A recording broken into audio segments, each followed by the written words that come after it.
नमस्कार मेरे प्यारे भाइयों, मैं हूं अनुज और आप सुन रहे हैं हॉरर कहानी, वो भी मेरी जुबानी। दोस्तों, आज का हॉरर पॉडकास्ट ट्रक ड्राइवर की है जिनका नाम श्यामू है। तो चलिए अब यह कहानी श्यामू जी के नजरिए से सुनते हैं। लेकिन उससे पहले आप लोगों से एक शिकायत है। आप लोग कहानी को पूरा सुनते हैं लेकिन लाइक नहीं करते। इस बार मैंने आप लोगों से बहुत उम्मीद लगाई है कि आप लोग इस बार वीडियो को लाइक भी करेंगे और चैनल को सब्सक्राइब करके अपना सपोर्ट जरूर दिखाएंगे। और अगर आप लोग चाहते हैं कि आपका नाम वीडियो में लिया जाए तो कमेंट में अपना नाम और अपने शहर का नाम जरूर लिखें। तो अब ज्यादा समय नहीं लेते हैं, चलिए कहानी की शुरुआत करते हैं। दोस्तों, मेरा नाम श्यामू तिवारी है। उम्र कोई 40 के आसपास होगी और मैं कोलकाता के पास एक छोटी सी बस्ती में रहता हूं। वैसे तो कहने को मैं एक ट्रक ड्राइवर हूं, लेकिन असल में मैं उस मशीन का गुलाम हूं जो लोहे और डीजल से चलती है, पर मेरी पूरी जिंदगी को अपने टायरों के नीचे रौंदते हुए आगे बढ़ती है। लोग सोचते हैं कि ट्रक ड्राइवरों की जिंदगी बड़ी मस्त होती है, घुमक्कड़ी, आजादी, नई नई जगहें, पर यह सब बातें दूर के ढोल जैसी हैं जो सुनने में ही सुहावने लगते हैं। असलियत तो यह है कि हमारी पूरी दुनिया स्टीयरिंग व्हील के गोल घेरे में सिमट कर रह जाती है। मेरी कहानी भी कुछ अलग नहीं है। हर महीने की किश्तें, घर का किराया, बेटी की पढ़ाई का खर्चा और पत्नी की दवाइयां जो दिन ब दिन बढ़ती ही जा रही थी, इन सब ने मिलकर मेरे कंधों पर एक ऐसा बोझ डाल दिया था जिसे उतारने के लिए मुझे हर दिन हर रात बिना रुके ट्रक चलाना पड़ता था। मेरे पिता भी एक ड्राइवर थे। उन्होंने अपनी पूरी जिंदगी ट्रक के केबिन में गुजार दी और आखिर में जो जमा पूंजी बची वो मेरे सिर पर छत देने में ही निकल गई। वो हमेशा कहते थे, श्यामू, ये सड़कें जितनी सीधी दिखती हैं उतनी होती नहीं। इन पर चलने वाला हर ड्राइवर अपनी किस्मत का दांव लगाकर चलता है। उनकी बातें तब मुझे उतनी समझ नहीं आती थी, पर अब जब हर जिम्मेदारी का बोझ मेरे माथे पर पसीने की बूंदों की तरह टपकता है, तब उनकी हर एक बात सच लगती है। उस रात की बात है, मैं दुर्गापुर से माल खाली करके वापस कोलकाता के गैराज लौटा था। शरीर बुरी तरह थक कर चूर हो रहा था। पिछले 4 दिनों से मुझे ठीक से नींद भी नसीब नहीं हुई थी। मैंने सोचा था कि आज रात घर जाकर आराम से सोऊंगा, अपनी बेटी के साथ वक्त बिताऊंगा और पत्नी के पास बैठकर उसके दिल का हाल जानूंगा। मैं ट्रक को गैराज में लगाकर अपने छोटे से कमरे की तरफ बढ़ ही रहा था कि जेब में रखा फोन कांपने लगा। मैंने बेमन से फोन निकाला। स्क्रीन पर सेठ जी का नाम चमक रहा था। इतनी रात को सेठ जी का फोन? मेरे दिल में एक अजीब सी आशंका ने जन्म लिया। मैंने फोन उठाया। हाँ सेठ जी। दूसरी तरफ से सेठ जी की भारी और हमेशा की तरह हुक्म चलाने वाली आवाज आई। श्यामू, कहाँ हो तुम? गैराज में ही हो ना? जी सेठ जी, बस अभी गाड़ी खड़ी करके घर के लिए निकल ही रहा था। बहुत थक गया हूं, मैंने अपनी आवाज में थकान घोलते हुए कहा, इस उम्मीद में कि शायद उन्हें मुझ पर तरस आ जाए। देखो श्यामू, थकान वकान बाद में देख लेना, एक बहुत जरूरी काम आ गया है। एक एक्सप्रेस डिलीवरी है लखनऊ के लिए। कपड़े के थान हैं, बहुत कीमती माल है। अगर यह माल परसों सुबह तक लखनऊ नहीं पहुंचा तो पार्टी हमारा लाखों का पेमेंट रोक देगी। और तुम तो जानते हो आजकल धंधा वैसे भी मंदा चल रहा है। मेरे सीने पर जैसे किसी ने एक और पत्थर रख दिया हो। लखनऊ मतलब कम से कम 2 दिन और 2 रातों का सफर। मेरी हिम्मत जवाब दे रही थी, सेठ जी, लेकिन मेरी हालत नहीं है। 4 रात से सोया नहीं हूं। किसी और ड्राइवर को भेज दीजिए ना। रमेश या दीनानाथ खाली ही बैठे हैं। कोई और नहीं जा सकता श्यामू? सेठ जी की आवाज में अब थोड़ी सख्ती आ गई थी। यह माल बहुत नाजुक है और पार्टी ने साफ साफ कहा है कि कोई भरोसेमंद ड्राइवर ही चाहिए। और इस काम के लिए मैं तुम्हें 5,000 रुपये एक्स्ट्रा दूंगा।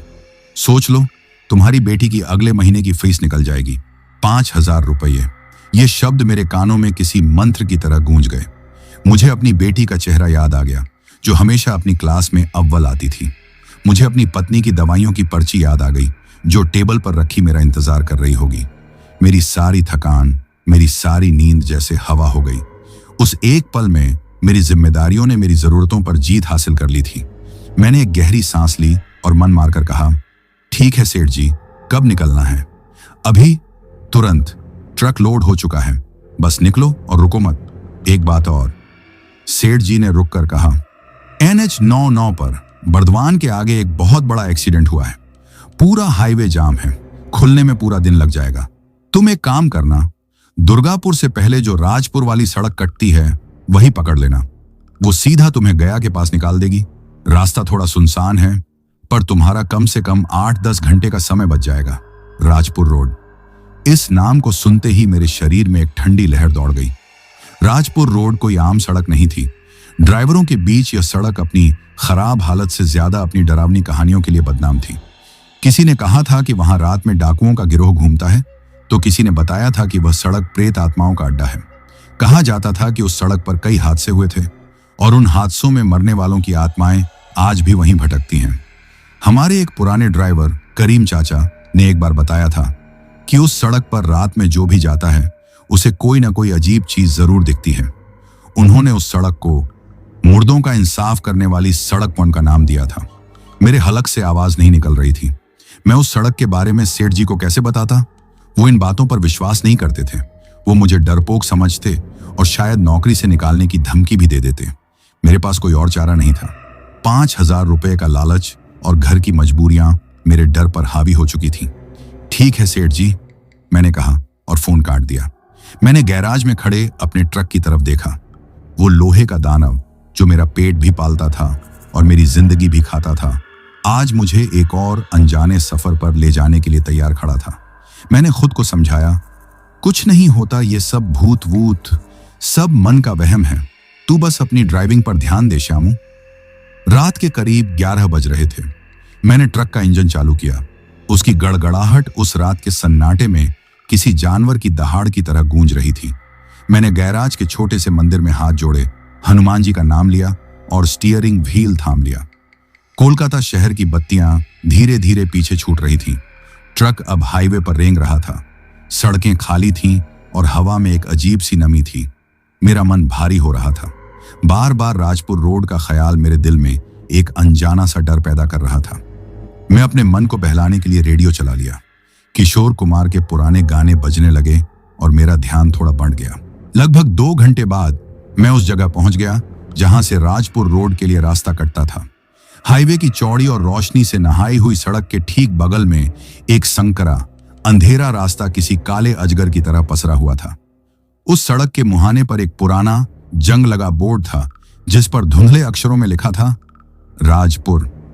बोर्ड के नीचे किसी ने कोयले से लिख दिया था, आगे जाना खतरनाक है, लौट जाओ। एक पल के लिए मेरे हाथ कांप गए। मेरा मन हुआ कि ट्रक को यहीं रोक दूं और सेठ जी को फोन करके कह दूं कि मैं नहीं जा सकता। लेकिन फिर मुझे अपनी बेटी की हंसती हुई आंखें और पत्नी का मुरझाया हुआ चेहरा याद आया। मैंने एक गहरी सांस ली, जैसे किसी गहरी नदी में कूदने से पहले कोई तैराक लेता है। मैंने अपने डर को अपने दिल के किसी कोने में दफन किया और ट्रक को उस अंधेरी सुनसान सड़क की ओर मोड़ दिया। जैसे ही मेरे ट्रक के पहियों ने उस सड़क को छुआ, मुझे ऐसा लगा जैसे मैंने किसी और ही दुनिया में कदम रख दिया हो। हवा अचानक और भी ठंडी हो गई। सड़क के दोनों तरफ घने और ऊंचे ऊंचे पेड़ ऐसे खड़े थे जैसे किसी सेना के डरावने सिपाही हों जो आने वाले हर मुसाफिर पर नजर रख रहे हों। सड़क टूटी फूटी थी और गड्ढों से भरी हुई थी। ट्रक हिचकोले खा रहा था और केबिन के अंदर का सामान खड़खड़ा रहा था। शुरुआत में सब कुछ सामान्य लग रहा था। दूर दूर तक सिर्फ मेरे ट्रक की हेडलाइट्स की रोशनी थी जो उस घने अंधेरे को चीरने की नाकाम कोशिश कर रही थी। सन्नाटा इतना गहरा था कि मुझे अपने दिल की धड़कन भी साफ सुनाई दे रही थी। मैं अपनी पूरी हिम्मत बटोर कर ट्रक चला रहा था, पर मेरे मन के अंदर एक अजीब सी बेचैनी घर करती जा रही थी। ऐसा लग रहा था जैसे यह सड़क, यह अंधेरा, यह पेड़ सब मिलकर मुझसे कुछ कहना चाह रहे हों। जैसे वो मुझे चेतावनी दे रहे हों कि मैंने यहां आकर बहुत बड़ी गलती कर दी है। मैं अभी 10-15 किलोमीटर ही आगे बढ़ा था। मैंने सोचा कि मन हल्का करने के लिए गाने सुनता हूं। मैंने रेडियो की तरफ हाथ बढ़ाया जो अब तक साफ चल रहा था, लेकिन जैसे ही मेरी उंगलियों ने उसे छुआ, किशोर कुमार की आवाज अचानक बंद हो गई और उसकी जगह एक तेज खड़खड़ाहट और सीटियों जैसी आवाज आने लगी। मैंने चैनल बदलने की कोशिश की, पर हर चैनल पर सिर्फ वही अजीब और कान फाड़ने वाली आवाज आ रही थी। ऐसा लग रहा था जैसे कोई बहुत दूर से मुझसे संपर्क करने की कोशिश कर रहा हो, पर उसकी आवाज मुझ तक पहुंच नहीं पा रही थी। मैंने गुस्से में आकर रेडियो बंद कर दिया। शायद सिग्नल की समस्या होगी, मैंने खुद से कहा, पर दिल मानने को तैयार नहीं था। यह उस अनहोनी की पहली दस्तक थी जो उस रात मेरा इंतजार कर रही थी। मेरा खतरनाक सफर अब शुरू हो चुका था और मुझे अंदाजा भी नहीं था कि यह सड़क मुझसे मेरे किस पुराने कर्ज का हिसाब मांगने वाली थी। रेडियो के बंद होने से जो सन्नाटा पैदा हुआ था वो अब पहले से कहीं ज्यादा भारी और कान फोड़ू लग रहा था। मैंने स्टीयरिंग व्हील पर अपनी पकड़ मजबूत कर ली। उंगलियों के पोर सफेद पड़ गए थे। सिग्नल नहीं होगा, जंगल का इलाका है। मैंने खुद को दिलासा देने के लिए बुदबुदाया, लेकिन मेरी आवाज में आत्मविश्वास की कमी साफ झलक रही थी। मेरा दिल जानता था कि यह सिर्फ सिग्नल की समस्या नहीं थी, यह कुछ और था। यह उस अनकही अनजानी दुनिया का पहला संकेत था जिसकी दहलीज पर मैं दस्तक दे चुका था। ट्रक धीरे धीरे उस टूटी फूटी सड़क पर आगे बढ़ रहा था। हेडलाइट्स की रोशनी जहां तक जाती थी वहां तक सिर्फ सड़क और उसके दोनों तरफ खड़े पेड़ों के डरावने आकार ही नजर आते थे। हवा के झोंकों से उन पेड़ों की टहनियां ऐसे हिल रही थीं जैसे कोई तड़पता हुआ इंसान अपनी बाहें फैलाकर मदद मांग रहा हो। कुछ पेड़ों के तने इतने पुराने और मुड़े हुए थे कि वे रात के अंधेरे में किसी दैत्य की शक्ल ले चुके थे जो बस मुझ पर झपटने का इंतजार कर रहा हो। मैंने अपनी नजरें सड़क पर गड़ा दी, पर मेरा दिमाग बार बार भटक रहा था। करीम चाचा की बातें मेरे कानों में गूंज रही थीं। वो सड़क जिंदा लोगों के लिए नहीं है श्यामू, वो तो मुर्दों का इंसाफ करती है। इंसाफ? कैसा इंसाफ? मैंने तो किसी का कुछ नहीं बिगाड़ा। मैं तो बस अपने परिवार का पेट पालने के लिए इस लोहे के बक्से को एक शहर से दूसरे शहर घसीट रहा हूं। फिर यह सड़क मेरा इंसाफ क्यों करेगी? इन ख्यालों ने मेरे अंदर एक अजीब सी सिहरन पैदा कर दी। तभी मुझे केबिन के अंदर का तापमान अचानक गिरता हुआ महसूस हुआ। अभी कुछ देर पहले तक हल्की उमस थी और मुझे पसीना आ रहा था, लेकिन अब हवा में एक बर्फीली ठंडक घुल गई थी। इतनी ठंडक कि मेरे रोंगटे खड़े हो गए और मैंने एक पल के लिए अपने शरीर को सिकोड़ लिया। मैंने एसी की तरफ देखा, वो तो बंद था। फिर यह ठंडक कहां से आ रही थी? ऐसा लगा जैसे किसी ने बर्फ का एक बड़ा सा टुकड़ा मेरे ठीक बगल में रख दिया हो। मैंने खिड़की से बाहर झांका, पर बाहर भी मौसम वैसा ही था।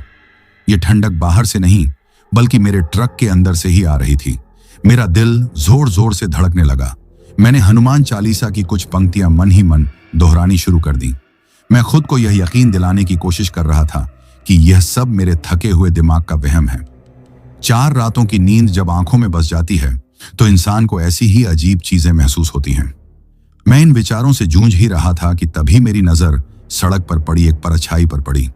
एक तेज लहराती हुई परछाई जो सड़क के दाईं ओर से बाईं ओर बिजली की गति से गुजर गई। वो इतनी तेज थी कि मैं समझ ही नहीं पाया कि वो क्या थी। कोई जानवर, कोई नीलगाय या हिरण, लेकिन कोई भी जानवर इतनी तेजी से और इतनी खामोशी से नहीं गुजर सकता। वहां न तो पत्तों की सरसराहट हुई, न ही धूल का कोई गुबार उठा। बस एक पल के लिए एक काला साया मेरी हेडलाइट्स की रोशनी को काटकर अंधेरे में विलीन हो गया। कौन था वो? मेरे मुंह से निकला। मैंने ब्रेक पर पैर रखने के लिए सोचा, पर फिर हिम्मत नहीं हुई। इस सुनसान सड़क पर ट्रक रोकना मौत को दावत देने जैसा था। मैंने ट्रक की रफ्तार थोड़ी और बढ़ा दी। अब मेरे मन का एक एक कोना डर से भर चुका था। मैं बस जल्द से जल्द इस सड़क को पार कर लेना चाहता था। मुझे सेठ जी के 5,000 रुपये अब किसी इनाम की तरह नहीं बल्कि किसी श्राप की कीमत की तरह लग रहे थे। लगभग आधा घंटा और गुजर गया होगा। सड़क अब और भी ज्यादा खराब और सुनसान होती जा रही थी। तभी मुझे दूर, बहुत दूर एक टिमटिमाती हुई रोशनी नजर आई। पहले तो मुझे लगा कि शायद कोई गांव या कस्बा आने वाला है। मेरे दिल में उम्मीद की एक किरण जागी। किसी इंसान को देखने का ख्याल ही मुझे बहुत राहत दे रहा था। जैसे जैसे मैं नजदीक पहुंचा, मैंने देखा कि वो रोशनी किसी गांव की नहीं बल्कि एक लालटेन की थी। एक आदमी, बहुत बूढ़ा और कमजोर सा, एक पुरानी जंग लगी साइकिल चला रहा था। साइकिल के हैंडल पर उसने एक लालटेन टांग रखी थी। वो सड़क के बिल्कुल बीच में धीरे धीरे साइकिल चला रहा था, जैसे उसे मेरे ट्रक के आने की कोई परवाह ही न हो। उसे देखकर मुझे थोड़ा गुस्सा भी आया और थोड़ी हैरानी भी हुई। इस शैतानी सड़क पर इतनी रात को यह बुढ़ा क्या कर रहा है? मैंने जोर से हॉर्न बजाया। हॉर्न की आवाज उस सन्नाटे में किसी धमाके की तरह गूंजी। आवाज सुनकर वो आदमी चौंका। उसने अपनी साइकिल रोकी और पीछे मुड़कर देखा। उसकी आंखों में मेरे ट्रक की हेडलाइट्स की तेज रोशनी पड़ रही थी, जिससे उसका चेहरा साफ नजर नहीं आ रहा था। मैंने ट्रक धीमा कर लिया और उसके पास जाकर रोक दिया। मैंने शीशा नीचे करते हुए थोड़ी सख्त आवाज में कहा, क्या बात है बाबा, बीच सड़क पर क्या कर रहे हो? मरना है क्या? उसने मेरी बात का कोई जवाब नहीं दिया। वो बस अपनी साइकिल से उतरा और लड़खड़ाते कदमों से मेरे ट्रक के दरवाजे की तरफ बढ़ा। जैसे ही वो रोशनी के घेरे में आया, मैंने उसका चेहरा देखा। झुर्रियों से भरा, चिंता की लकीरों वाला चेहरा। उसकी आंखें डरी हुई थीं, जैसे उसने अभी अभी कोई बहुत भयानक मंजर देखा हो। उसकी सांसें तेजी से चल रही थीं। बेटा, उसकी आवाज कांप रही थी। लौट जा, भगवान के लिए लौट जा। मुझे उसकी बात सुनकर हैरानी हुई। यह दूसरा इंसान था जो मुझे इस सड़क पर आगे जाने से रोक रहा था। पहले बोर्ड पर लिखी चेतावनी और अब यह बूढ़ा आदमी। क्यों बाबा, क्या हुआ? मैंने पूछा। उसने अपनी डरी हुई आंखों से सड़क के दोनों तरफ घने अंधेरे में झांका, जैसे उसे डर हो कि कोई हमारी बातें सुन रहा है। फिर उसने फुसफुसाते हुए कहा, यह सड़क जिंदा लोगों के लिए नहीं है बेटा, यह तो मुर्दों का इंसाफ करती है। वही शब्द, वही डरावनी चेतावनी जो करीम चाचा ने दी थी। मेरे शरीर में एक बार फिर सिहरन दौड़ गई। क्या मतलब बाबा, कैसा इंसाफ? मैं कुछ समझा नहीं। बूढ़े आदमी ने अपना कांपता हुआ हाथ उठाया और मेरी तरफ इशारा किया। यह सड़क अपना कर्ज वसूलती है बेटा, और आज रात हवा में कर्ज की गंध है। मुझे दिख रहा है कि तेरा भी कोई पुराना कर्ज है इस सड़क पर। वो तुझे जाने नहीं देगी, वो तुझे खींच लेगी। लौट जा, अभी भी वक्त है। उसकी बातें मेरे सिर के ऊपर से गुजर रही थीं। कर्ज? मेरा कैसा कर्ज? मैंने तो आज तक इस सड़क पर पैर भी नहीं रखा था। आप क्या बोल रहे हैं बाबा? मैं तो पहली बार इस रास्ते से जा रहा हूं। मेरा कोई कर्ज नहीं है। मेरी बात सुनकर उसकी आंखों में एक अजीब सी निराशा तैर गई। उसने अपना सिर ऐसे हिलाया जैसे कोई डॉक्टर किसी लाइलाज मरीज को देखकर हिलाता है। ठीक है बेटा, तेरी मर्जी। मैंने तुझे आगाह कर दिया क्योंकि तू मेरे बेटे की उम्र का है। पर याद रखना, जब वो हिसाब मांगने आएगी तो कोई बचाने वाला नहीं होगा। इतना कहकर वो पीछे मुड़ा और अपनी साइकिल की तरफ बढ़ने लगा। अरे रुको तो बाबा, कौन हिसाब मांगने आएगी? साफ साफ बताओ, मैं चिल्लाया। लेकिन उसने पीछे मुड़कर नहीं देखा। वो जल्दी से अपनी साइकिल पर बैठा और जिस अंधेरे से निकला था उसी अंधेरे में वापस पैडल मारते हुए गायब हो गया। उसकी लालटेन की टिमटिमाती रोशनी कुछ देर तक दिखाई दी और फिर वो भी अंधेरे में समा गई। मैं कुछ देर तक वहीं बैठा रहा, हक्का बक्का। उस बूढ़े आदमी की बातें मेरे दिमाग में हथौड़े की तरह चोट कर रही थीं। मुर्दों का इंसाफ, सड़क अपना कर्ज वसूलती है, तेरा भी कोई पुराना कर्ज है। ये सब क्या बकवास थी? मैंने खुद को झिंझोड़ा। कोई पागल होगा या शायद कोई लुटेरा मुझे डराकर ट्रक रोकने की कोशिश कर रहा होगा ताकि उसके साथी आकर मुझे लूट सकें। हाँ, यही हुआ होगा। मैंने अपना मन पक्का किया। लेकिन उस आदमी की आंखों का खौफ बहुत असली था। कोई भी इतना अच्छा अभिनेता नहीं हो सकता। मैंने एक गहरी सांस ली और ट्रक दोबारा स्टार्ट किया, पर अब मेरे अंदर का डर 100 गुना बढ़ चुका था। हर पेड़ अब मुझे घूरता हुआ लग रहा था और हर आवाज किसी आने वाले खतरे का संकेत दे रही थी। मैं अभी 1 किलोमीटर भी आगे नहीं गया था कि अचानक ट्रक का स्टीयरिंग व्हील मेरे हाथ से छूट गया। किसी अनदेखी ताकत ने उसे जोर से बाईं ओर घुमा दिया। ट्रक अनियंत्रित होकर सड़क के किनारे की ओर भागा। मैं बुरी तरह घबरा गया। अगर मैं उसे काबू न करता तो ट्रक सीधे एक मोटे पेड़ से जा टकराता। मैंने अपनी पूरी ताकत लगाकर स्टीयरिंग को वापस अपनी तरफ खींचा। मेरी और उस अनदेखी शक्ति के बीच एक छोटी सी जंग हुई और आखिरकार मैंने ट्रक को वापस सड़क पर सीधा कर लिया। मेरा दिल मेरे मुंह को आ गया था। मेरे पूरे शरीर से पसीना छूट रहा था। यह वहम नहीं था, यह मेरे थके हुए दिमाग की उपज नहीं थी, यह असली था। किसी ने सच में स्टीयरिंग व्हील को घुमाया था। मैंने कांपते हाथों से डैशबोर्ड पर रखी पानी की बोतल उठाई और एक ही घूंट में आधी खाली कर दी। मेरी नजरें सामने सड़क पर थीं, उस अंधेरे को भेदने की कोशिश कर रही थी और तभी मैंने उसे देखा। सड़क के बीचों बीच मेरी हेडलाइट्स की रोशनी में कोई खड़ा था, एक लंबा धुंधला साया। मैं ठीक से देख नहीं पाया कि वो कौन था। क्या वो वही बूढ़ा आदमी था या कोई और? मैंने आंखें झपकाईं, ये देखने के लिए कि कहीं मेरी आंखें मुझे धोखा तो नहीं दे रही थी। और जब मैंने दोबारा आंखें खोली तो वहां कोई नहीं था। सड़क पूरी तरह खाली थी। अब मेरे सब्र का बांध टूट रहा था। मैंने ट्रक की रफ्तार और तेज कर दी। मैं बस भागना चाहता था, इस शैतानी सड़क से, इन डरावने सायों से, उस बूढ़े की चेतावनियों से, हर चीज से दूर। मैं अपनी सांसों को काबू में करने की कोशिश कर रहा था। ट्रक की गड़गड़ाहट के सिवा कोई आवाज नहीं थी। मैं खुद को शांत करने की कोशिश कर रहा था। तभी एक जोरदार आवाज आई, ठीक मेरे केबिन की छत के ऊपर से, जैसे कोई भारी चीज छत पर आकर गिरी हो या जैसे कोई छत पर कूदा हो। मैं अपनी जगह पर जम गया। मेरे शरीर की सारी हरकतें रुक गईं। मेरी आंखें फटी की फटी रह गईं और मेरी नजरें केबिन की छत पर टिक गईं। बाहर के घने अंधेरे और जानलेवा सन्नाटे में कोई या कुछ मेरे ट्रक के ऊपर था। आवाज मेरे कानों से टकराई नहीं, बल्कि सीधे मेरे दिल में जाकर ढंसी। मैं अपनी सीट पर पत्थर की मूर्ति की तरह जम गया। सांस गले में ही अटक गई। मेरे हाथ स्टीयरिंग व्हील पर जहां थे वहीं चिपक गए। एक पल के लिए केबिन के अंदर का हर शोर थम गया। इंजन की गड़गड़ाहट, टायरों की घरघराहट, हवा की सनसनाहट, सब कुछ। मुझे सिर्फ एक ही चीज सुनाई दे रही थी, मेरे अपने खून का बहाव जो किसी तूफानी नदी की तरह मेरे कानों में शोर कर रहा था। क्या था वो? मेरे दिमाग ने तेजी से संभावनाओं को टटोलना शुरू किया। शायद पेड़ की कोई मोटी शाख टूटकर गिरी हो, या शायद कोई बड़ा सा जानवर, कोई बंदर या लंगूर एक पेड़ से दूसरे पेड़ पर छलांग लगाते हुए मेरे ट्रक की छत पर आ गिरा हो। लेकिन दिल इन दलीलों को मानने के लिए तैयार नहीं था। आवाज में एक भारीपन था, एक वजन था। वो किसी बेजान शाख की आवाज नहीं थी, वो किसी के कूदने की आवाज थी। मैंने कई सेकंड तक इंतजार किया। हर पल 1 घंटे जैसा लग रहा था। शायद अब कोई और आवाज आएगी, छत पर खुरचने की या चलने की, पर कुछ नहीं हुआ। घना बोझिल सन्नाटा छाया रहा, और यह खामोशी उस आवाज से भी ज्यादा डरावनी थी, क्योंकि अब मेरा दिमाग खाली जगहों को खौफनाक कल्पनाओं से भर रहा था।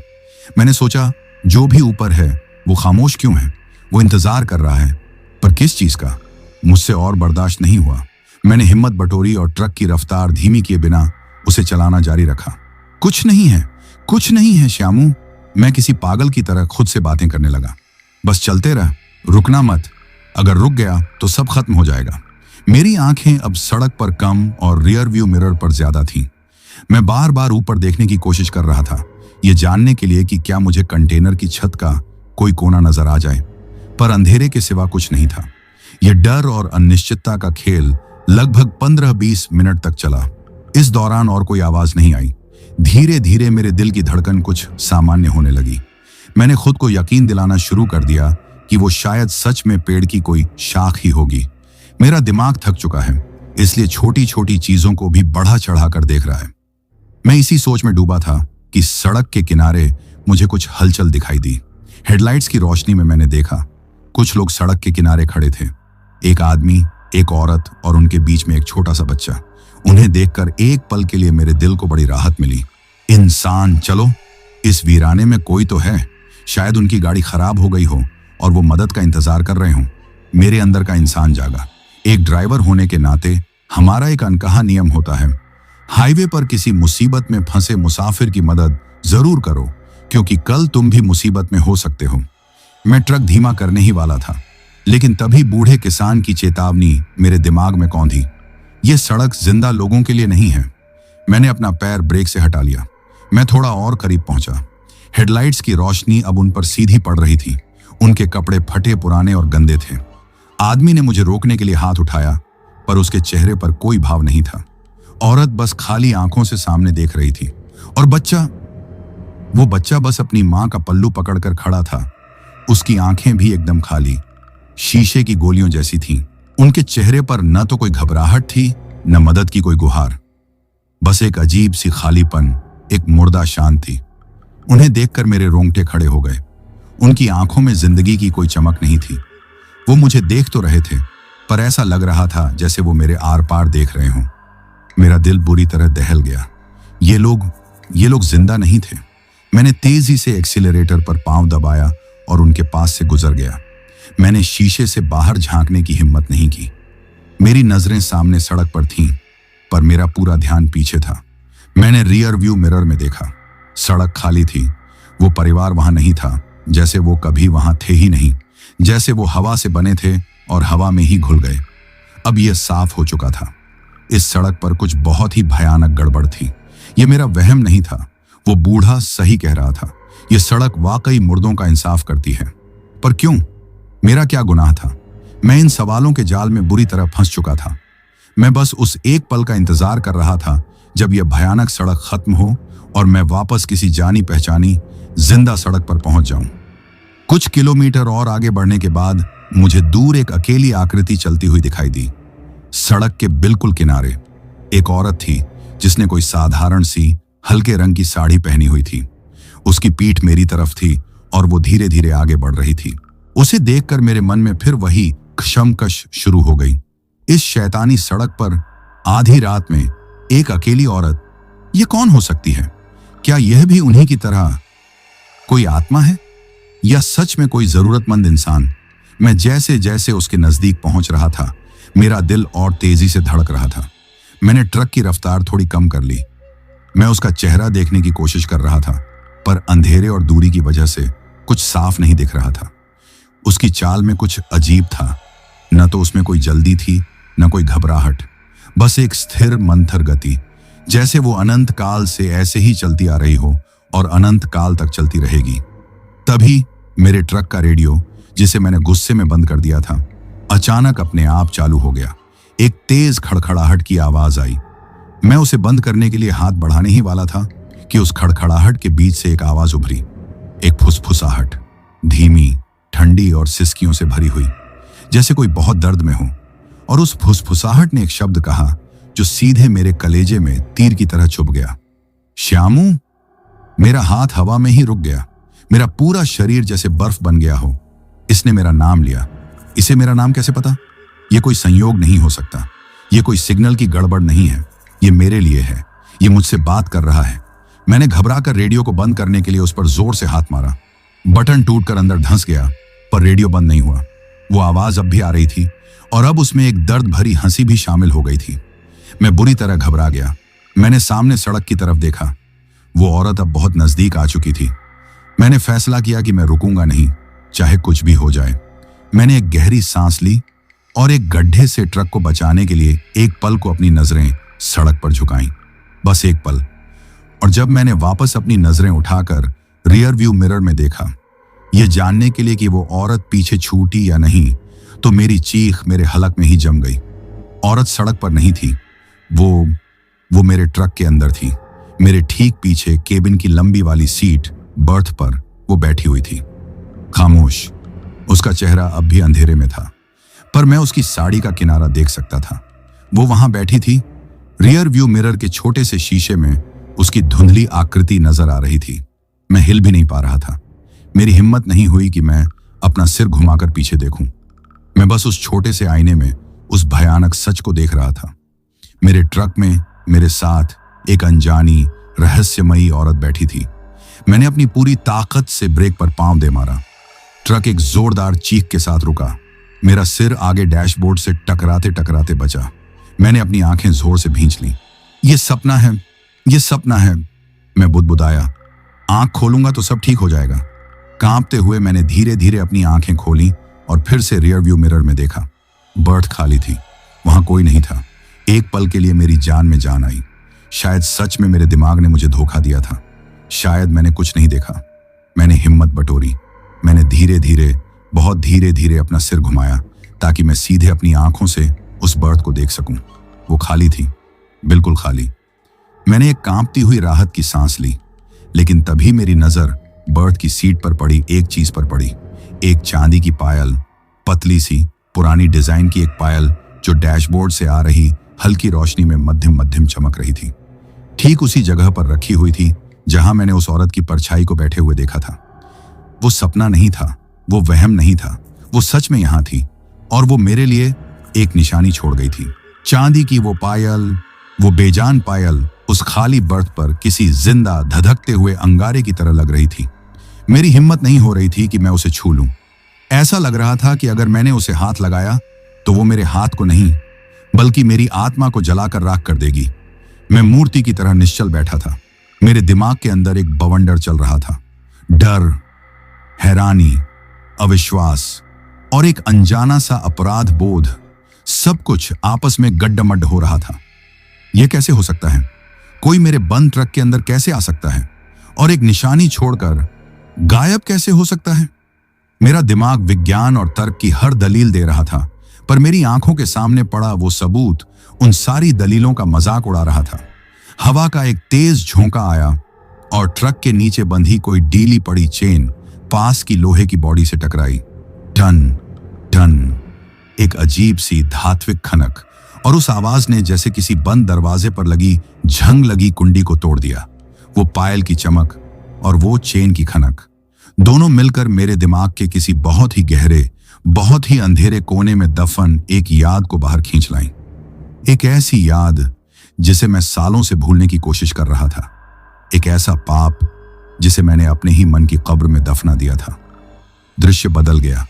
अचानक मैं इसी ट्रक के केबिन में नहीं था। मैं वक्त में पीछे चला गया था। आज से कोई 6 साल पहले। मैं तब नया नया ड्राइवर था। खून में गर्मी थी और दुनिया जीतने का सपना आंखों में। पैसा कमाने की जल्दी थी। उस दिन भी मैं एक डिलीवरी लेकर निकला था। सेठ जी ने मुझे सीधा रास्ता बताया था, पर मैंने कुछ पुराने ड्राइवरों से सुना था कि राजपुर रोड से जाने पर काफी डीजल और समय बचता है। मैंने सोचा क्यों ना यही रास्ता लिया जाए। बचे हुए डीजल के पैसे मेरी जेब में ही तो आएंगे। यह मेरी सबसे बड़ी भूल थी। उस रात ठीक इसी तरह आसमान में बादल छाए हुए थे और फिर अचानक जोरों की बारिश शुरू हो गई थी। वाइपर अपनी पूरी रफ्तार से चल रहे थे, पर शीशे पर गिरती पानी की मोटी मोटी बूंदें रास्ता साफ देखने नहीं दे रही थी। सड़क खराब थी और बारिश ने उसे और भी जानलेवा बना दिया था। मैं थका हुआ था, पर पैसे बचाने के लालच में ट्रक भगाए जा रहा था। तभी सड़क के किनारे घनी झाड़ियों के बीच से एक औरत अचानक भागते हुए सड़क पर आ गई। शायद वो बारिश से बचने के लिए भाग रही थी, या शायद उसका कोई जानवर, कोई बकरी या बछड़ा छूटकर सड़क पर आ गया था। मुझे ठीक से याद नहीं। मुझे बस उसका अचानक सामने आना याद है। मैं बहुत तेज रफ्तार में था। मैंने उसे देखा और मेरे हाथ पैर फूल गए।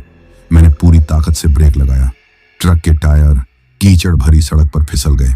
एक भयानक चीख और फिर धड़ाम। एक पल के लिए सब कुछ शांत हो गया।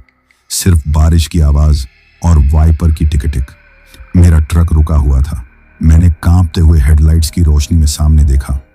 वो औरत सड़क पर पड़ी थी। खून और बारिश का पानी मिलकर सड़क पर एक लाल नदी बना रहे थे। वो हिल नहीं रही थी, बिल्कुल नहीं। उसकी आंखें खुली थीं और वो आसमान की तरफ घूर रही थी, और उसके पैर के पास बारिश के पानी में चमकती हुई एक चांदी की पायल पड़ी थी। शायद टक्कर से टूटकर गिर गई थी। मेरे हलक में जैसे किसी ने तेजाब डाल दिया हो। मेरे कानों में घंटियां बजने लगी। डर ने मेरे पूरे शरीर को जकड़ लिया। मैं एक पल के लिए दरवाजा खोलकर नीचे उतरने वाला था, उसकी मदद करने के लिए, या शायद सिर्फ यह देखने के लिए कि क्या उसमें अभी भी जान बाकी है। पर मैं उतर नहीं सका। मेरे दिमाग में मेरे परिवार का चेहरा घूम गया। पुलिस, कोर्ट कचहरी, जेल। मेरा करियर शुरू होने से पहले ही खत्म हो जाएगा। मेरे बूढ़े माँ बाप का क्या होगा। यह सड़क सुनसान थी। दूर दूर तक कोई नहीं था। किसी ने कुछ नहीं देखा था। मेरे अंदर के शैतान ने मेरे अंदर के इंसान को उस रात मार डाला। मैंने खुद से कहा, वो मर चुकी है, तू अब कुछ नहीं कर सकता। अगर यहां रुका तो तेरी जिंदगी बर्बाद हो जाएगी। यह सोचकर मैंने अपनी आंखें बंद कर ली। मैंने स्टीयरिंग व्हील पर अपना सिर टिका दिया और एक लंबी कांपती हुई सांस ली। और फिर मैंने वो किया जो मुझे जिंदगी भर सताने वाला था। मैंने धीरे से ट्रक को गियर में डाला और एक्सीलरेटर दबा दिया। मैंने उस औरत को, उसकी खुली आंखों को और उस चमकती हुई पायल को उसी बारिश में, उसी अंधेरे में मरता हुआ छोड़ दिया और वहां से भाग निकला। मैंने उस रात के बाद इस घटना का जिक्र किसी से नहीं किया। मैंने उस याद को अपने दिमाग के सबसे गहरे हिस्से में धकेल दिया। मैंने खुद को यकीन दिला दिया कि वो बस एक बुरा सपना था, एक हादसा। मेरी कोई गलती नहीं थी, पर मैं गलत था। दृश्य वापस लौट आया। मैं वापस अपने ट्रक के केबिन में था। मेरे गालों पर आंसू बह रहे थे।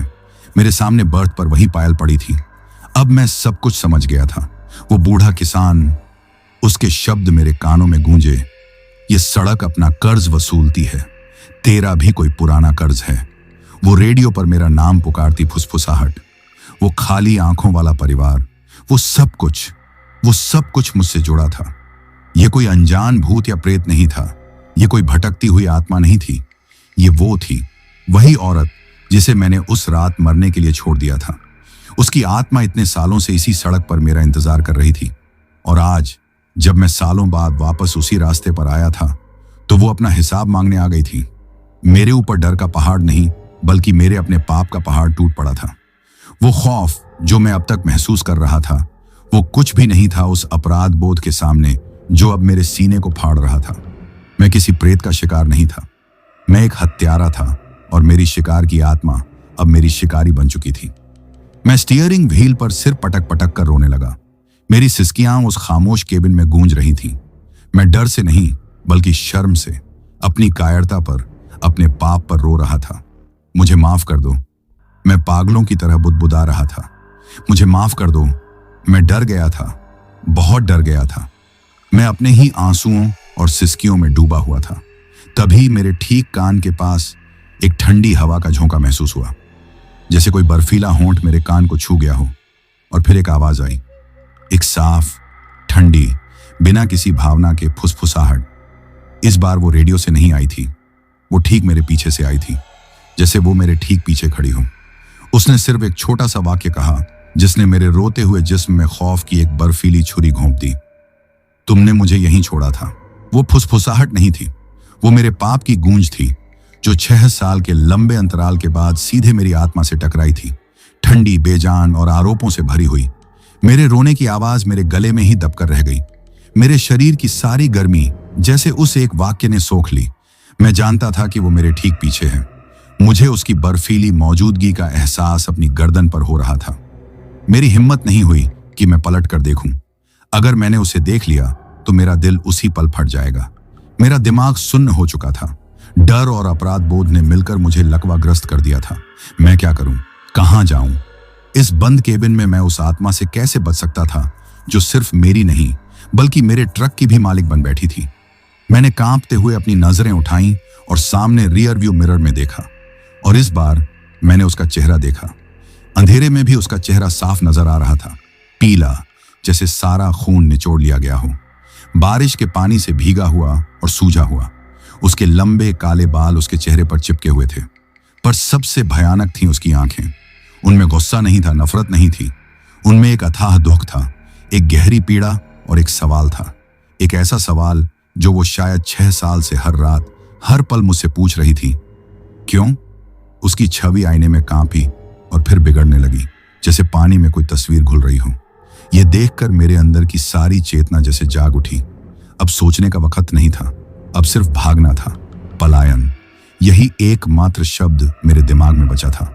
मुझे इस ट्रक से, इस सड़क से, इस आत्मा से और सबसे बढ़कर अपने अतीत से भागना था। मुझे अपनी जिंदगी बचानी थी। मैंने अब डिलीवरी या सेठ जी के बारे में सोचना बंद कर दिया था।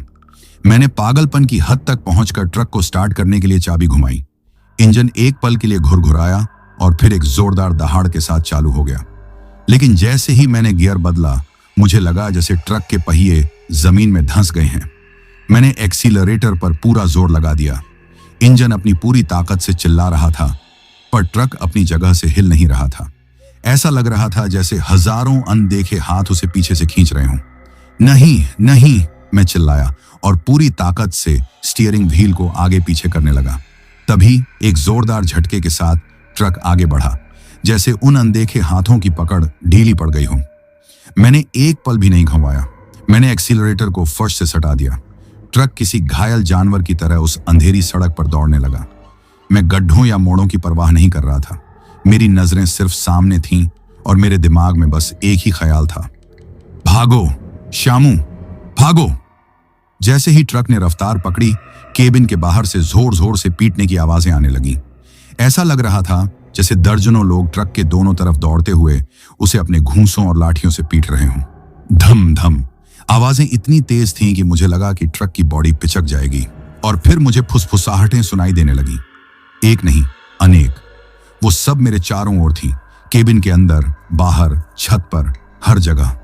हत्यारा, देखो, भाग रहा है। इंसाफ होगा, आज इंसाफ होगा। तुम बच नहीं सकते, हम तुम्हें जाने नहीं देंगे।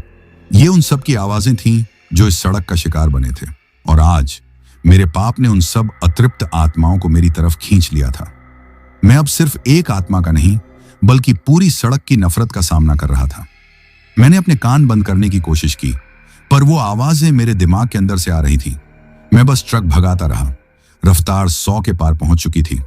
ट्रक बुरी तरह हिचकोले खा रहा था और किसी भी पल पलट सकता था। पर मुझे परवाह नहीं थी। पलटना मौत थी और रुकना उससे भी बदतर। मैंने लगभग 1 घंटा गाड़ी चलाई होगी। मैं पागलों की तरह ड्राइव कर रहा था। मुझे लगा कि मैंने एक लंबा रास्ता तय कर लिया है, अब जरूर यह सड़क खत्म होने वाली होगी। मेरे दिल में उम्मीद की एक बहुत ही छोटी सी कांपती हुई किरण जागी। तभी सड़क के किनारे मुझे एक बड़ा पुराना बरगद का पेड़ दिखाई दिया। उसकी जड़ें किसी विशालकाय अजगर की तरह सड़क पर फैली हुई थीं। उसका आकार इतना अजीब था कि उसे भूलना नामुमकिन था। मैंने राहत की सांस ली। यह 1 मील के पत्थर की तरह था, मतलब मैं आगे बढ़ रहा हूं। मैंने रफ्तार कम नहीं की। मैं उस पेड़ को पार करके आगे निकल गया। मैं और आधे घंटे तक उसी जानलेवा रफ्तार से गाड़ी चलाता रहा। मैं पसीने से लथपथ था, मेरी सांसें उखड़ रही थीं। अब तो जरूर मैं इस सड़क के अंत के करीब पहुंच गया हूंगा। और तभी मैंने सामने कुछ देखा। सड़क के किनारे वही बरगद का पेड़, वही विशालकाय अजगर जैसी जड़ें, वही डरावना आकार। ये नामुमकिन था। मेरे पैरों तले जमीन खिसक गई। मैं वापस उसी जगह पर आ गया था। मैं भागा ही नहीं, मैं एक गोल चक्कर में घूम रहा था। यह सड़क मुझे जाने ही नहीं देना चाहती थी। ये मेरे साथ खेल रही थी, मुझे थका रही थी, मुझे तोड़ रही थी।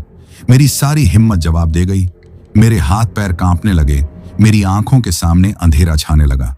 मैं समझ गया था कि मैं इस जाल से नहीं निकल सकता। और जैसे ही मेरे दिमाग में यह ख्याल आया, जैसे उस सड़क ने मेरी हार को महसूस कर लिया हो। झप! ट्रक की हेडलाइट्स एक पल के लिए झपकी और फिर पूरी तरह बंद हो गईं। घना अभेद्य अंधकार मेरे चारों ओर फैल गया। डैशबोर्ड की हल्की हरी रोशनी के सिवा अब कुछ भी नजर नहीं आ रहा था। नहीं नहीं नहीं, मैं हेडलाइट्स का स्विच पागलों की तरह ऑन ऑफ करने लगा, पर कुछ नहीं हुआ। और फिर इंजन ने एक अजीब सी घरघराहट की, खांसा और पूरी तरह बंद हो गया। इंजन की दहाड़ की जगह अब एक मौत जैसे सन्नाटे ने ले ली। इतना गहरा सन्नाटा कि मेरी अपनी सांसों की आवाज भी किसी तूफान की तरह लग रही थी। मैंने कांपते हाथों से फिर से चाबी घुमाई। कुछ नहीं। एक बार और, फिर भी कुछ नहीं। ट्रक मर चुका था। और तभी दरवाजों के लॉक एक साथ नीचे गिरे।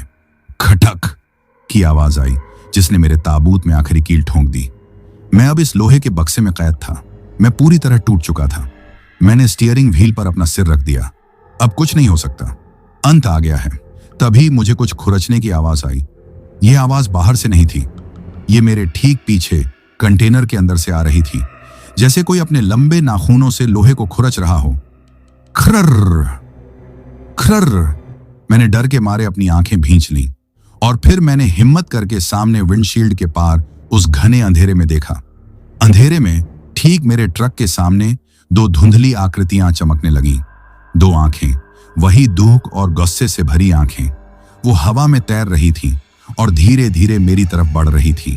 वो बाहर खड़ी थी, मेरा रास्ता रोककर, और वो कहीं नहीं जा रही थी। मैं अब पूरी तरह से उसकी दया पर था। मैं अपनी सीट पर दुबका आंखों को कसकर भींचे हुए बैठा था। मेरे सामने विंडशील्ड के पार अंधेरे में तैरती वो 2 आंखें धीरे धीरे और पास आ रही थीं। खुरचने की आवाज अब और तेज और बेताब हो गई थी। मैं अंत का इंतजार कर रहा था। मैंने अपने जीवन के आखिरी पलों में अपने परिवार को याद किया। मेरी पत्नी, मेरी बेटी। शायद अब मैं उन्हें कभी नहीं देख पाऊंगा। मुझे लगा कि ट्रक का दरवाजा टूटने वाला है, या शायद वो शीशा तोड़कर सीधे अंदर आ जाएगी। मैंने सांस रोक ली और मौत को स्वीकार करने के लिए खुद को तैयार कर लिया। 1 पल, 2 पल, 10 पल। जब कुछ नहीं हुआ तो मैंने महसूस किया कि खुरचने की आवाज बंद हो गई है। केबिन में गूंजती वो डरावनी फुसफुसाहटें भी थम गई थीं और अंधेरे में चमकती वो 2 आंखें, अब उनमें पहले जैसी नफरत और गुस्सा नहीं था, बल्कि एक तरह की बेचैनी थी, जैसे वो किसी चीज से विचलित हो गई हो। तभी उस घने स्याह अंधेरे को चीरती हुई एक रोशनी दिखाई दी। यह मेरे ट्रक की हेडलाइट्स जैसी ठंडी, बेजान रोशनी नहीं थी। यह एक नरम, गर्म और पीली रोशनी थी, जैसे हजारों जुगनुओं ने मिलकर एक गोला बना लिया हो। यह रोशनी उस भयानक अंधेरे में किसी मां के आंचल की तरह सुरक्षित महसूस हो रही थी। मैंने देखा कि वो आंखें उस रोशनी से कतरा रही थीं। वो पीछे हट रही थीं, जैसे सूरज की पहली किरण देखकर कोई रात का जीव अपनी माद में घुस जाता है। एक पल में ही वो आंखें और उनके साथ वो भयानक मौजूदगी अंधेरे में विलीन हो गई। वो रोशनी और मजबूत होती गई। मैंने उस दिशा में देखा। सड़क के किनारे एक छोटी सी पुरानी संरचना थी जिसे मैंने पहले अंधेरे में नोटिस ही नहीं किया था। वो एक छोटा सा पुराना हनुमान मंदिर था, शायद 100 साल पुराना। उसकी दीवारों पर काई जमी थी, पर उसके अंदर से एक अद्भुत शांति और शक्ति का संचार हो रहा था। रोशनी उसी मंदिर के गर्भगृह में जल रहे एक छोटे से दिए से आ रही थी, एक अकेला दिया जो उस तूफानी रात में भी बिना हिले पूरी स्थिरता से जल रहा था। खटक। मेरे ट्रक का दरवाजा, जो कुछ देर पहले अपने आप लॉक हो गया था, अब अपने आप खुल गया, जैसे कोई मुझे बाहर आने का निमंत्रण दे रहा हो। यह मेरा एकमात्र मौका था। मैं एक पल भी नहीं रुका। मैं किसी घायल जानवर की तरह ट्रक से बाहर कूदा। मेरे पैर लड़खड़ा रहे थे, शरीर कांप रहा था, पर मैं अपनी पूरी बची खुची ताकत से उस मंदिर की ओर भागा। मंदिर के दरवाजे खुले। चौखट पर एक बूढ़े व्यक्ति खड़े थे, शायद मंदिर के पुजारी। उन्होंने एक साधारण सी धोती कुर्ता पहना हुआ था। उनके चेहरे पर गहरी झुर्रियां थीं, पर आंखों में एक अजीब सी शांति और गहराई थी, जैसे वो सब कुछ जानते हों। वो न तो हैरान थे, न ही डरे हुए। उन्होंने मुझे ऐसे देखा जैसे वो मेरे आने का ही इंतजार कर रहे हों। मैं उनके पास पहुंचा और किसी कटी हुई पेड़ की तरह उनके कदमों में गिर पड़ा।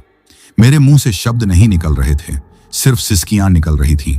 बाबा, बचाओ मुझे, वो मुझे मार डालेगी। मैं हकला रहा था। पुजारी नीचे झुके। उन्होंने मेरे कंधे पर हाथ रखा। उनका स्पर्श ठंडा नहीं, बल्कि शांत और स्थिर था। उन्होंने मुझे सहारा देकर उठाया और मंदिर के चबूतरे पर बिठा दिया। फिर वो अंदर गए और एक लोटे में पानी लाकर मुझे दिया। मैंने कांपते हाथों से लोटा पकड़ा और एक ही सांस में पूरा पानी पी गया। पानी पीकर मेरे अंदर थोड़ी जान आई। पुजारी मेरे पास बैठ गए और शांत स्वर में बोले, डर को बाहर निकाल दे बेटा। यहां इस बजरंगबली के द्वार पर कोई बुरी शक्ति तेरा कुछ नहीं बिगाड़ सकती। उनकी शांत आवाज और निर्भय आंखों ने मेरे अंदर थोड़ी हिम्मत भरी। मैंने उनकी तरफ देखा और मेरे सब्र का बांध टूट गया। मैंने रोते रोते उन्हें सब कुछ बता दिया, उस रात की बारिश से लेकर उस औरत के ट्रक के सामने आने तक। कैसे मैंने उसे टक्कर मारी, कैसे मैं उसे वहां मरता हुआ छोड़कर भाग आया, और कैसे आज सालों बाद उसकी आत्मा मुझसे बदला लेने लौटी है। मैंने उन्हें सब कुछ बता दिया, एक एक सच, बिना कुछ छिपाए। मेरी पूरी कहानी सुनने के बाद भी उनके चेहरे पर कोई शिकन नहीं आई। वो बस शांत भाव से सुनते रहे। जब मैं चुप हुआ तो उन्होंने एक गहरी सांस ली और बोले, ये सड़क अपने कर्जदारों को कभी नहीं भूलती बेटा। तो वो औरत सच में? हाँ, पुजारी ने मेरी बात काटी। उसकी आत्मा इस सड़क पर भटक रही है, पर वो दुष्ट नहीं है। वो एक न्याय प्रेत है, एक ऐसी आत्मा जिसे शांति नहीं मिली क्योंकि उसके साथ अन्याय हुआ। अन्याय? मैंने पूछा। वो तो एक हादसा था। हादसा उसे टक्कर मारना था बेटा, पुजारी ने समझाया। पाप उसे वहां मरता हुआ छोड़कर भाग जाना था। जब तूने उसे पीछे मुड़कर नहीं देखा, जब तूने उसकी मदद करने के बजाय अपनी जान बचाने की सोची, उसी पल तूने एक साधारण मौत को एक अतृप्त आत्मा में बदल दिया। तेरी कायरता ने उसे इस सड़क से बांध दिया है। वो बदला नहीं, वो सिर्फ न्याय चाहती है। वो चाहती है कि उसके साथ जो हुआ उसे स्वीकार किया जाए। उनकी बातें मेरे दिल को चीर रही थीं। आज पहली बार कोई मुझे आईना दिखा रहा था। मैं अब तक जिसे अपनी मजबूरी समझ रहा था, वो असल में मेरी कायरता थी। मैं क्या करूं बाबा? मुझे रास्ता दिखाइए। मैं इस बोझ के साथ और नहीं जी सकता, मैंने गिड़गिड़ाते हुए कहा। पुजारी ने अपनी गहरी आंखों से मुझे देखा। एक ही रास्ता है, उन्होंने कहा, पश्चाताप, सच्चा पश्चाताप। उन्होंने आगे कहा, तुझे अपने डर का सामना करना ही होगा। मैं उनकी बात समझ नहीं पाया। कैसा सामना बाबा? तुम्हें वापस उसी जगह पर जाना होगा जहां वो हादसा हुआ था, पैदल, और तुम्हें उसके सामने अपने गुनाह को कबूल करके सच्चे मन से उससे क्षमा मांगनी होगी। जब वो देखेगी कि तुम अब भाग नहीं रहे हो, जब वो तुम्हारे दिल में सच्चा पश्चाताप देखेगी, तभी उसकी आत्मा को मुक्ति मिलेगी और उसी के साथ तुझे भी इस श्राप से मुक्ति मिलेगी। ये सुनकर मेरी रूह कांप गई।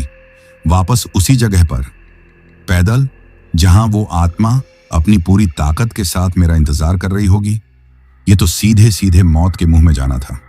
मैं नहीं कर पाऊंगा बाबा, वो मुझे मार डालेगी। पुजारी मुस्कुराए, एक बहुत ही रहस्यमयी मुस्कान। वो उठे और मंदिर के अंदर गए। जब वो लौटे तो उनके हाथ में हनुमान चालीसा की एक छोटी सी पुरानी गुटिका थी। उन्होंने वो मेरे हाथ में रख दी। यह ले, उन्होंने कहा, पर एक बात याद रखना, यह गुटिका तेरी रक्षा नहीं करेगी। यह तुझे सिर्फ हिम्मत देगी, उस आत्मा का सामना करने की शक्ति देगी। तेरी असली रक्षा तो तेरा पश्चाताप और तेरी सच्चाई ही करेगी। अगर तेरे मन में जरा भी खोट हुई, जरा भी चालाकी हुई, तो यह गुटिका भी तुझे नहीं बचा पाएगी। मैंने उस गुटिका को कसकर अपनी मुट्ठी में भींच लिया। वो कागज का छोटा सा टुकड़ा उस वक्त मुझे दुनिया की सबसे कीमती चीज लग रहा था। मैं उठा। मेरे पैरों में अब भी कंपन थी, पर मेरे दिल में एक अजीब सा संकल्प था। पुजारी ने मुझे रास्ता दिखा दिया था, एक भयानक जानलेवा रास्ता, पर वही एकमात्र रास्ता था। मैंने पुजारी के पैर छुए। उन्होंने मेरे सिर पर हाथ रखकर कहा, जा बेटा, अपने पाप का प्रायश्चित कर और उस भटकी हुई आत्मा को शांति दे। जय श्री राम। मैं चबूतरे से उतरा और वापस उस घने अंधेरे की ओर देखने लगा। मेरा ट्रक कुछ दूर पर एक मरे हुए जानवर की तरह खड़ा था और उसके आगे वो रास्ता था जो मुझे मेरे पाप के स्रोत तक वापस ले जाने वाला था। मुझे वापस उसी नर्क में लौटना था जिससे मैं अभी अभी बचकर निकला था। पर इस बार मैं भागने के लिए नहीं, बल्कि सामना करने के लिए जा रहा था। मैंने मंदिर की चौखट पर खड़े होकर उस अंधेरे रास्ते को देखा जो अब सिर्फ एक सड़क नहीं, बल्कि मेरे अतीत की ओर जाने वाला गलियारा था। एक तरफ हनुमान जी के दिए की सुरक्षित पवित्र रोशनी थी और दूसरी तरफ मेरे पाप का ठंडा स्याह अंधकार। मुझे अंधकार को चुनना था क्योंकि मेरी मुक्ति उसी में छिपी थी। हाथ में हनुमान चालीसा की गुटिका को कसकर भींचे मैंने एक गहरी सांस ली और मंदिर के चबूतरे से नीचे उतरकर वापस सड़क पर कदम रखा।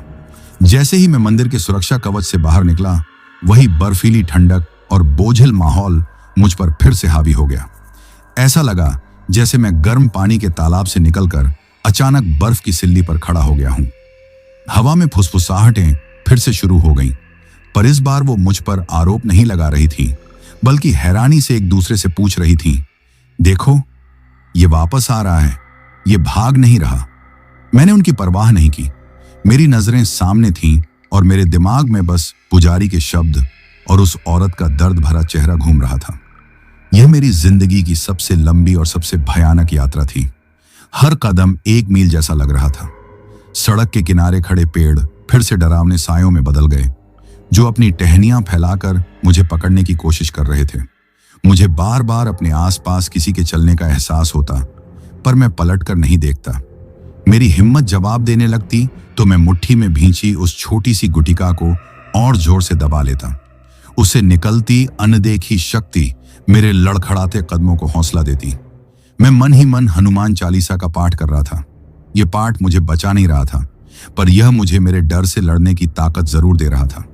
लगभग 1 घंटे तक चलने के बाद मुझे वो जगह नजर आने लगी। झाड़ियों का वही घना झुरमुट, सड़क पर बना वो अजीब सा मोड़। मैं जानता था यही वो जगह है। मेरे कदम अपने आप धीमे हो गए। यहाँ हवा और भी ज्यादा ठंडी और भारी थी। यहाँ का सन्नाटा कान के पर्दों पर दबाव डाल रहा था। मैं जानता था वो यहीं है, इंतजार कर रही है। मैंने हिम्मत बटोरी और धीरे धीरे चलकर सड़क के उस हिस्से पर खड़ा हो गया जहां मैंने उसे टक्कर मारी थी। मैं खड़ा हुआ और इंतजार करने लगा। एक पल के लिए कुछ नहीं हुआ और फिर मेरे ठीक सामने हवा में एक धुंधलका सा इकट्ठा होने लगा। वो धुंध धीरे धीरे एक इंसानी आकार लेने लगी और कुछ ही सेकंड में वो मेरे सामने खड़ी थी। इस बार वो कोई परछाई या आईने का अक्स नहीं थी। वो ठोस थी, असली थी। उसने वही साड़ी पहनी हुई थी। उसका शरीर अब भी पानी से भीगा हुआ लग रहा था और उसका चेहरा, उस पर 6 साल पुराना दर्द ठहरा हुआ था। उसकी आंखें सीधे मेरी आंखों में देख रही थीं। उन आंखों में अब सवाल नहीं, बल्कि सिर्फ एक गहरा अथाह दुख था। उसे अपने इतने करीब, इतने साफ देखकर मेरा शरीर कांपने लगा। मेरे अंदर की हर कोशिका चीख रही थी, भागो श्यामू, भाग जा। पर मैं नहीं भागा। मैंने पुजारी की बात याद की, तेरी रक्षा तेरा पश्चाताप करेगा। मैं अपने घुटनों के बल वहीं सड़क पर गिर पड़ा। मेरे हाथ अपने आप जुड़ गए। मुट्ठी में भींची वो गुटिका मेरे लिए हिम्मत का सबसे बड़ा स्रोत बन गई थी। मेरी आंखों से आंसुओं की धारा बह निकली, पर इस बार ये आंसू डर के नहीं, बल्कि सच्चे पश्चाताप के थे। मेरी आवाज मेरे गले में कांप रही थी, पर मैंने बोलना शुरू किया। मुझे माफ कर दो, मैं सिसकते हुए बोला। मैंने तुम्हें मारा, वो एक भयानक हादसा था, पर मेरा असली गुनाह, मेरा सबसे बड़ा पाप तुम्हें यहां इस हाल में छोड़कर भाग जाना था। मैं बहुत डर गया था, मैं कायर था। मैंने एक पल के लिए भी तुम्हारे बारे में नहीं सोचा। मैंने सिर्फ अपने बारे में, अपनी नौकरी के बारे में, अपने परिवार के बारे में सोचा। मुझे रुकना चाहिए था, मुझे तुम्हारी मदद करनी चाहिए थी, मुझे पुलिस को बुलाना चाहिए था, चाहे सजा कुछ भी होती, पर मैंने कुछ नहीं किया।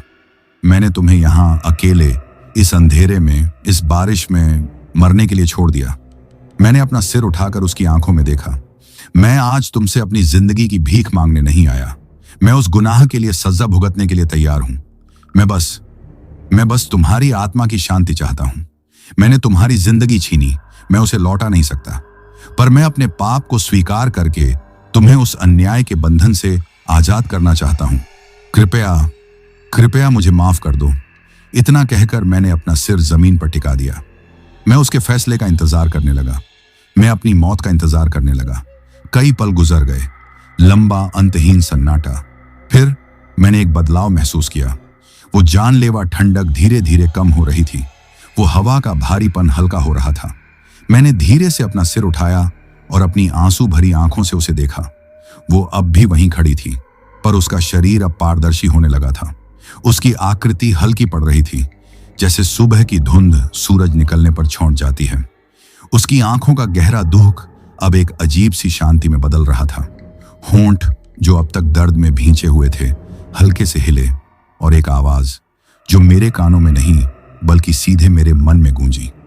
एक बहुत ही धीमी, शांत फुसफुसाहट जिसमें अब कोई दर्द या आरोप नहीं था। जाओ, तुम्हें माफ किया। ये सुनते ही मेरी सिसकियां और तेज हो गईं, पर अब ये राहत की सिसकियां थीं। उसकी आकृति हवा में पूरी तरह विलीन हो गई, और उसके जाते ही उस सड़क का सारा श्राप, सारा भारीपन, सारा खौफ भी जैसे उसके साथ ही चला गया। मैं कुछ देर तक वहीं घुटनों के बल बैठा रोता रहा। जब मैंने नजरें उठाईं तो आसमान का रंग बदल रहा था। पूरब की दिशा में हल्की सी लाली छा गई थी। सुबह हो रही थी। मैंने देखा राजपुर रोड अब कोई डरावनी, शैतानी सड़क नहीं लग रही थी। वो बस एक पुरानी, टूटी फूटी, सुनसान सड़क थी। वो डरावने पेड़ बस पेड़ थे। मैं उठा। मेरे शरीर में दर्द था, पर मेरी आत्मा आज सालों बाद हल्की महसूस कर रही थी। मैं वापस अपने ट्रक की ओर चला। इस बार कोई डर नहीं था। मैंने ट्रक का दरवाजा खोला। केबिन का माहौल अब बिल्कुल सामान्य था। मैंने चाबी घुमाई। इंजन पहली ही बार में बिना किसी घरघराहट के आराम से चालू हो गया। हेडलाइट्स जल उठी। मैंने गियर बदला और ट्रक को आगे बढ़ाया। श्राप टूट चुका था। मैंने राजपुर रोड को पीछे छोड़ा और वापस हाईवे पर आ गया।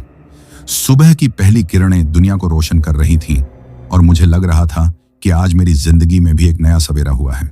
मैंने लखनऊ में डिलीवरी पूरी की। सेठ जी बहुत खुश थे। उन्होंने मुझे इनाम के 5,000 रुपये दिए। मैंने हाथ जोड़कर वो पैसे लेने से मना कर दिया। मैंने उनसे कहा, सेठ जी, ये मेरा आखिरी चक्कर था, अब मैं ट्रक नहीं चलाऊंगा।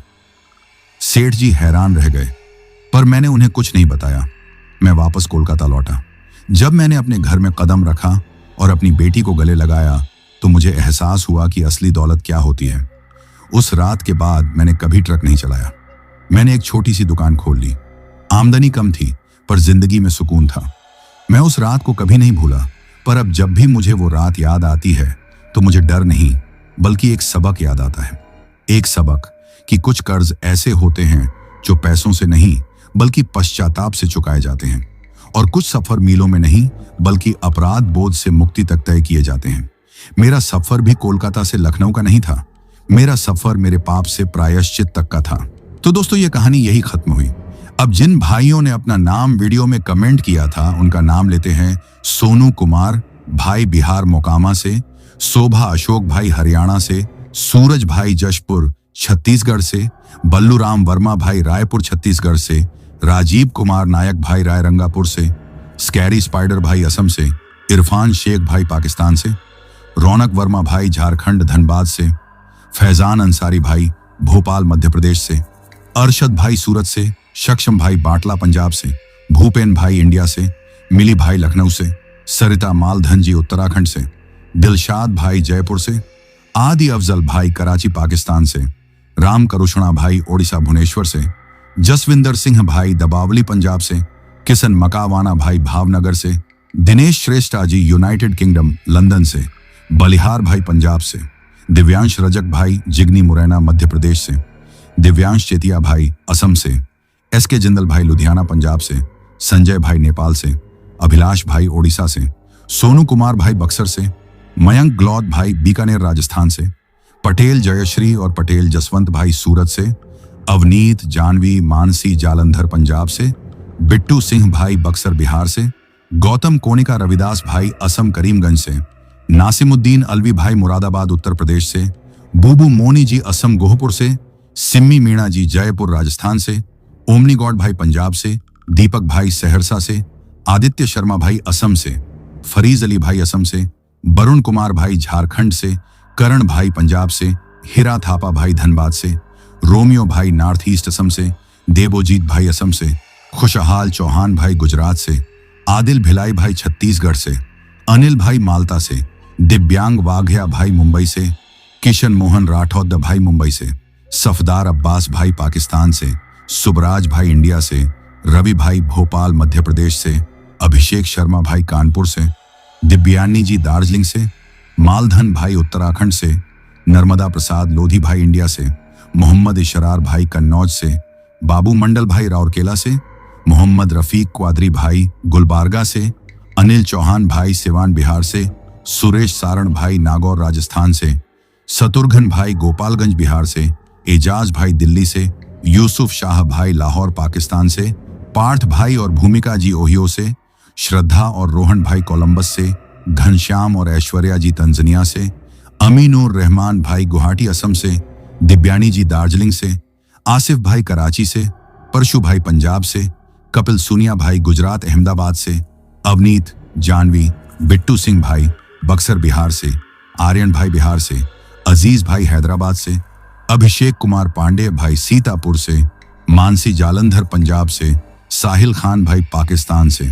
और जिन भाइयों ने अपना नाम कमेंट किया है लेकिन उनका नाम वीडियो में नहीं लिया गया है, तो भाइयों आप लोग टेंशन ना लें, आप लोगों का नाम अगली वीडियो में जरूर लिया जाएगा। और अगर आप लोग भी चाहते हैं कि आपका नाम वीडियो में लिया जाए तो अपना नाम और अपने शहर का नाम वीडियो में कमेंट करें। अगर आपको यह कहानी पसंद आई हो तो वीडियो को लाइक और चैनल को सब्सक्राइब करें ताकि और भी डरावनी कहानियां आप तक पहुंच सकें। कहानी को अंत तक सुनने के लिए दिल से धन्यवाद दोस्तों। आज के लिए बस इतना ही, मिलते हैं जल्द ही कुछ नई कहानियों के साथ। तब तक के लिए अपना ध्यान रखिए।